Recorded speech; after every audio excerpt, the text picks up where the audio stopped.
Welcome to NeedleXChange, conversations on the art of thread. My name is Jamie Chalmers, aka Mr. X-Stitch, and in this episode I am interviewing Sean Alistair, a German-based contemporary textile artist known for work that blends beauty, chaos, identity, and emotional honesty. This is the second part of our three-part chat with Sean, and in this part we move from the studio into parenthood. Sean talks about becoming a dad, the strange way that men are praised for basic childcare, and how having a baby interrupts and reshapes creative life. We also talk about the difference between Sean the artist and Sean the dad, and basically, because I can't help myself, we meander all the way through dad stuff. But thankfully, we talk about Sean's cultural touchpoints and the unique weirdness of being a quietly eccentric person in the schoolyard. Now, because we spent so much time talking about parenthood and whatnot, I actually forgot to ask Sean about his professional practice. So, come back next week for the third part of our conversation where we find out how he does the art he does. Until then, enjoy the show.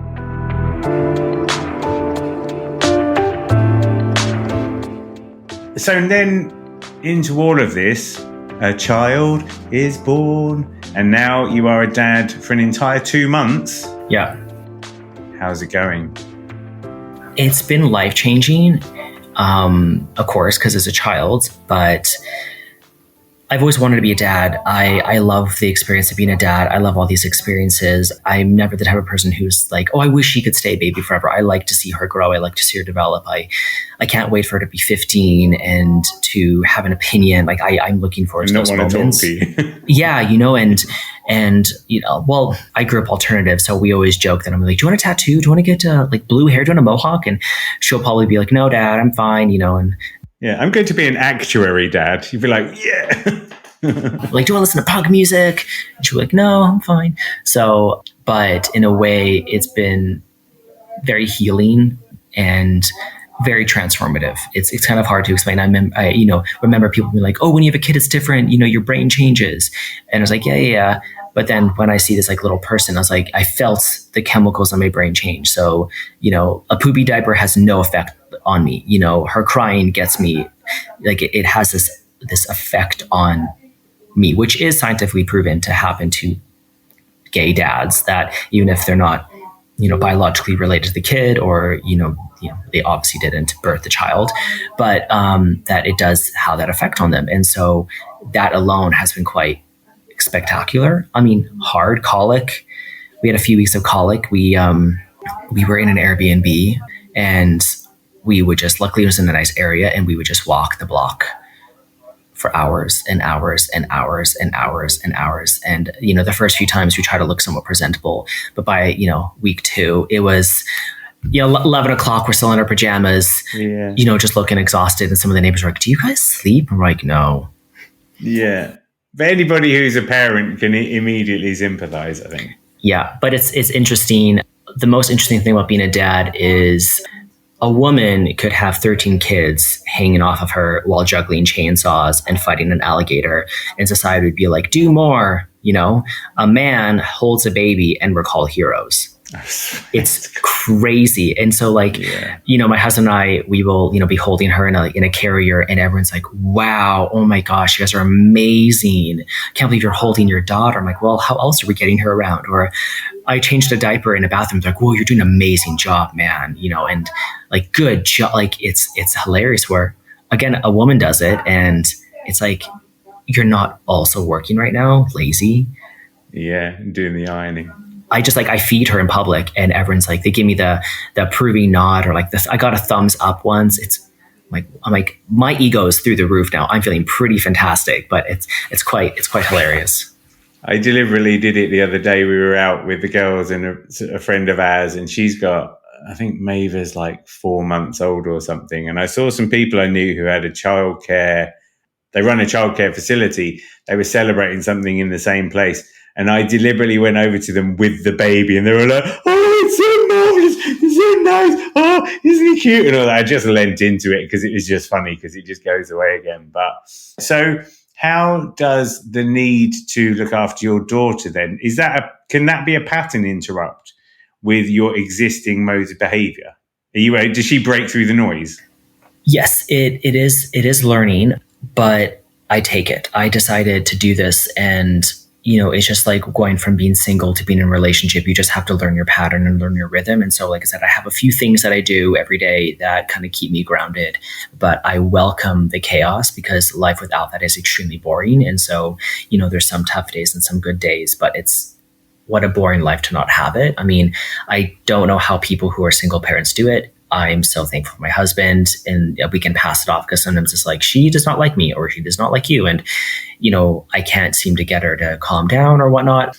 So my day usually starts, I usually feed her around 4:30. And then I usually get up after that and have a coffee and I start working. So I get a few hours while she sleeps.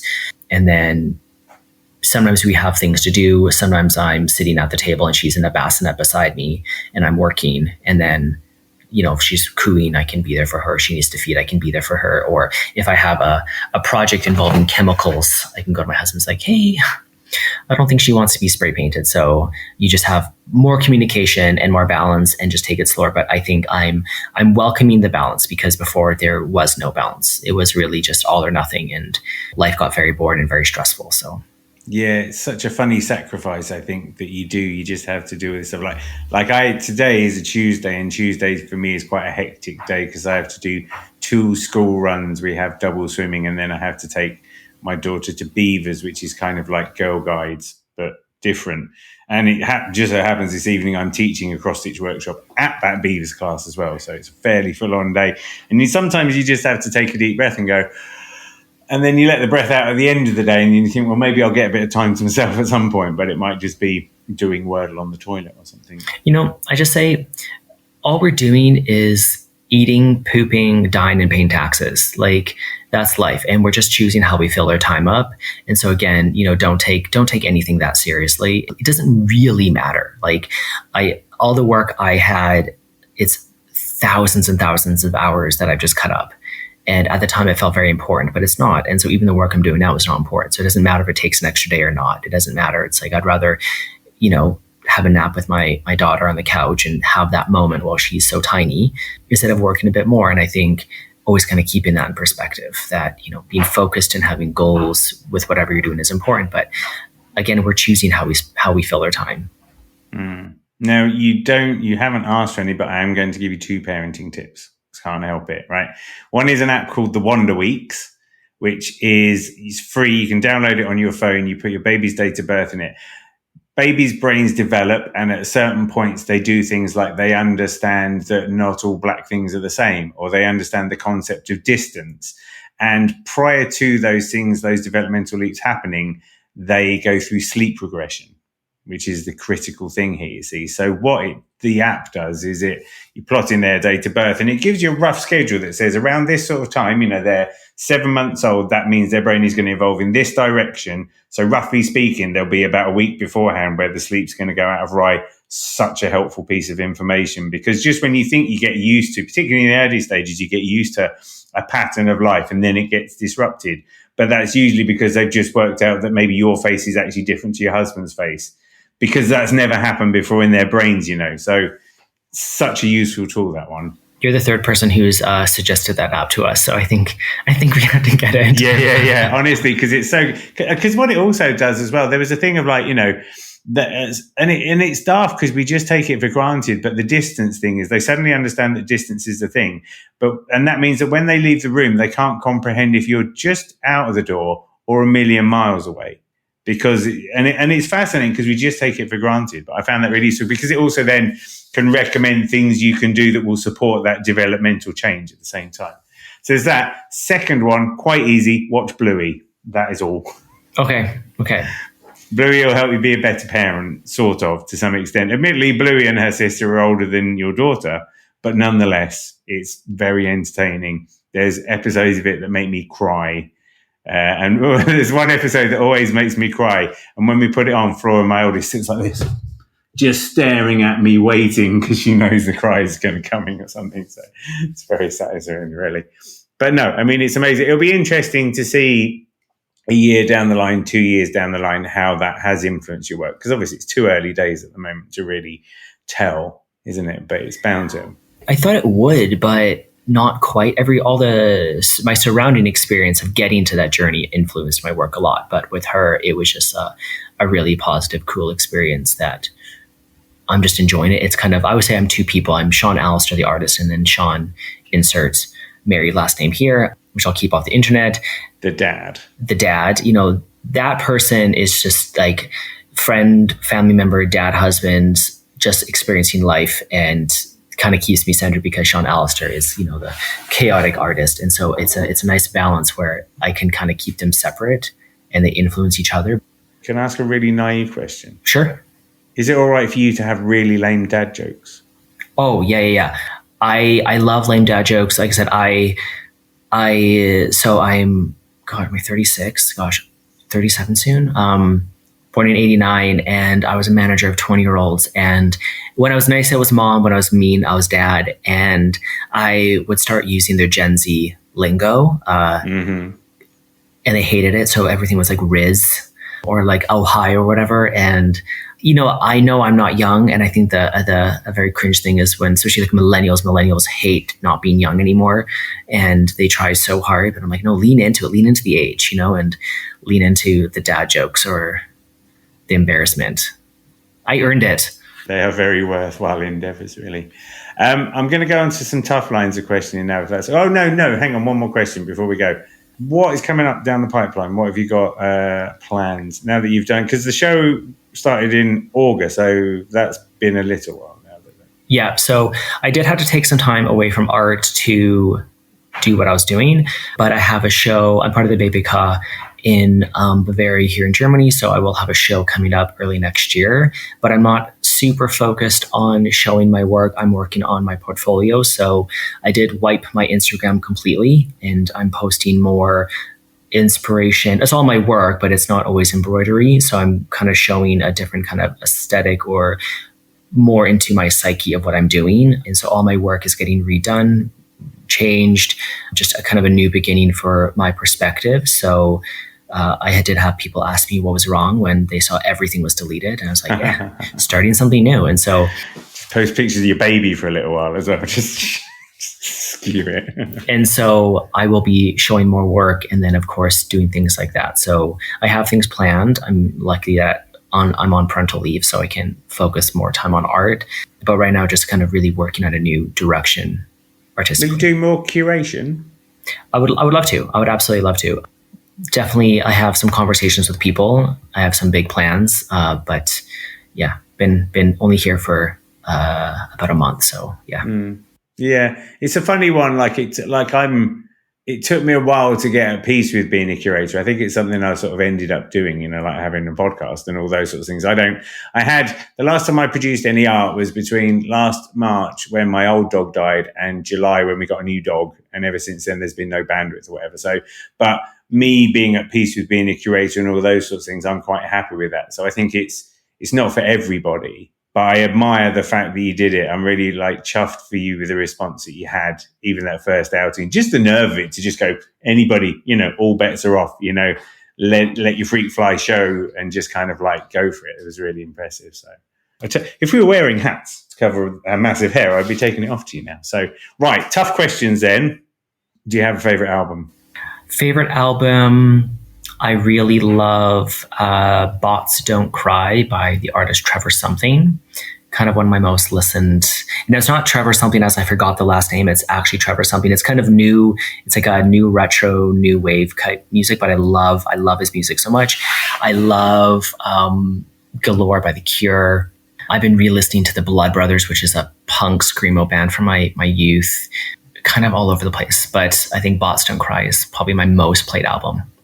I like the name Trevor Something. That sounds like that's worth a look in the first place. I discovered recently a girl called Kim Petras, who I think is German. Kim Petras is amazing. Right. I heard one song. There was a song called Demons that's on the Turn Off the Lights album. And it's like demonic house music or something. Really springy. Really like that. So the rest of it, I'm okay. I don't really need to go down the whole, I'm going to kill my, I don't need to do that genre per se, but the music, I'm just I'm there for. Some of her earlier stuff is not so dark. There's some amazing songs. Kim Petras is definitely up there. Yeah, come on. Relevance. I'm happy with that. Do you have a favourite film? My favorite film definitely has to be Midsummer. I just found out today that there's a director's cut, and I watched a whole kind of documentary, not documentary, but kind of YouTube documentary on the director's cut. So I love Midsummer, but I also love The Cell. I love horror so much. I love beautiful horror. I've done like a Stanley Kubrick-a-thon, but also done like a Saw-a-thon or Hellraiser-a-thon when I'm working. So love horror, love art movies, love obscurity. How are you going to square that up against being a dad when you might have to watch Unicorn, Pony, Princess, Mermaid? Oh, my goal is I saw this on Instagram where someone was raising their children in the 90s. So they would use 90s TV shows and get like cassette tapes and DVDs. So I want to do that. I mean, I also love puppets. I love puppets so much. So I love Labyrinth and I love Dark Crystal. So I think, there's a space for a little bit of bizarre TV that is age appropriate for kids.